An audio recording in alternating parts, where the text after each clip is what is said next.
All right, welcome to the Explainer.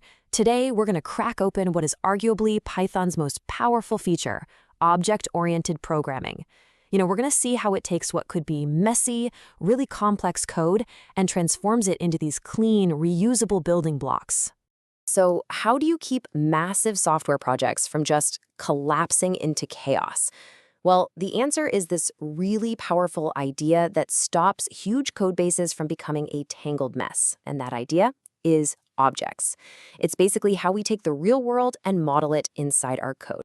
Okay, so here's what we're going to cover. First up, the blueprint of our code, classes and objects. Then we'll see how to actually bring those objects to life. After that, we'll talk about controlling access to data. We'll look at the different kinds of methods, instance, class, and static. And finally, we'll wrap up by looking at some really powerful patterns, like the singleton and manager. All right, let's jump into our first section. First things first, right? To really get a handle on object-oriented programming, or OOP, you've got to understand this one core idea, the huge difference between a blueprint and the actual thing you build from it. So, a class, that's your blueprint. Seriously, just think of it like the architectural plans for a house. It lays out everything, right? It defines all the characteristics, how many rooms, what the style is, but it's not the actual house. And you definitely can't live in a blueprint. And this really nails that core difference. You've got the blueprint, the class, which defines what a thing is, and then you have the object, which is the actual building, the thing itself. So you might design one car blueprint, that's your class, but from that single blueprint, you can build thousands and thousands of individual cars. Each one of those cars is an object, a totally unique instance with its own color, its own mileage, its own owner. Okay, moving on. Now we're going to see how we take that blueprint and, actually build something with it. How do we construct an object, give it some data, and make it do something useful? So it's basically a three-step process. Step 1, you define the class itself. That's using the class keyword. Step 2, you initialize it. This happens with a really special method called _init, often called a constructor. I like to think of this as the factory assembly line. It just runs automatically every single time you create a new object, making sure it starts off with all the right attributes. And finally, step 3, you add methods, and methods are just the actions, the behaviors that the object can perform. Now, this is absolutely crucial, understanding what self is all about. Whenever you call a method on an object, Python does something really cool behind the scenes. It automatically passes that specific object as the very first argument, and we call that argument self. So self is how an object can refer to itself. It's how it knows how to find its own data and use its own behaviors. Okay, so now our objects are holding data. This brings up a really important question.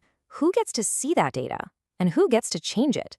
Python's take on this is, well, it's pretty unique. You see, instead of building these super rigid walls with keywords like private or public that you find in a lot of other languages, the Python community has this philosophy. The whole idea is, look, if you can see the source code anyway, what's the point of pretending you can truly hide something? It's all about trust and following conventions. It's a we're all consenting adults here kind of approach. And this is how they do it. It's really interesting. It's all about using naming conventions to signal your intent. If you see a name with a single underscore in front, like _name, that's a gentle hint. It's basically the developer saying, hey, this is for internal use. Maybe think twice before you touch it. But a double underscore, that's a much stronger suggestion. Python actually goes a step further and mangles the name behind the scenes to make it harder to access. But, and this is the critical part, these are still just guidelines. They aren't hard and fast rules enforced by the language. So for a more elegant way to handle all this, Python gives us something called the @property decorator. Now, what's a decorator? Well, think of it as a way to wrap a function to add extra functionality. In this case, it lets you write a method, but then access it as if it were just a simple attribute.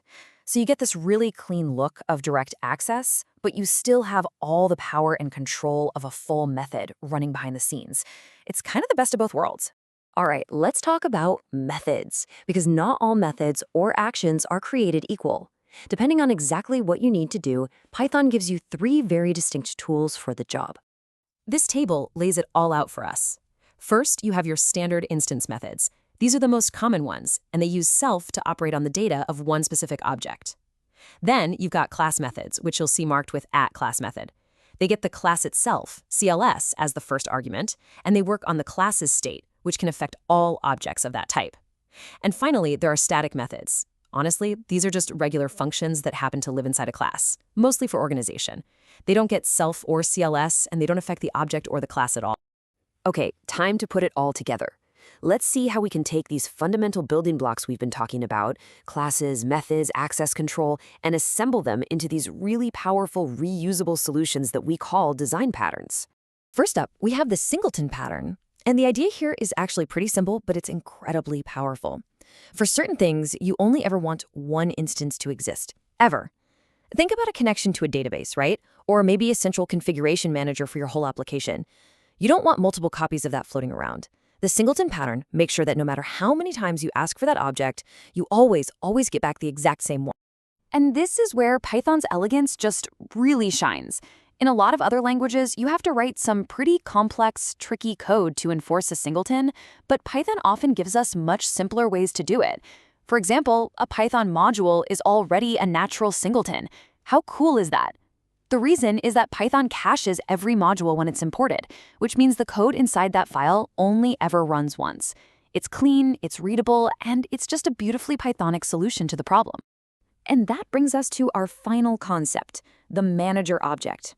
A great way to think about this is like the conductor of an orchestra. The conductor doesn't actually play an instrument, right? But they know exactly when to cue the strings, when to bring in the brass, and when the percussion needs to make some noise. A manager object, sometimes called a facade, does the same thing. It gives you a simple, clean interface that coordinates an entire system of other, more complex objects that are doing all the real work behind the scenes. So what's the big takeaway here? Knowing about these powerful, complex design patterns is great. It's one thing to know them, but the real wisdom, the real skill, is developing the judgment to know when a much simpler, more Pythonic solution is actually the better choice. Because at the end of the day, the best code isn't the most clever or the most complex. It's the code that's clearest and most effective for the job. So the question I'll leave you with is, what will you choose to build?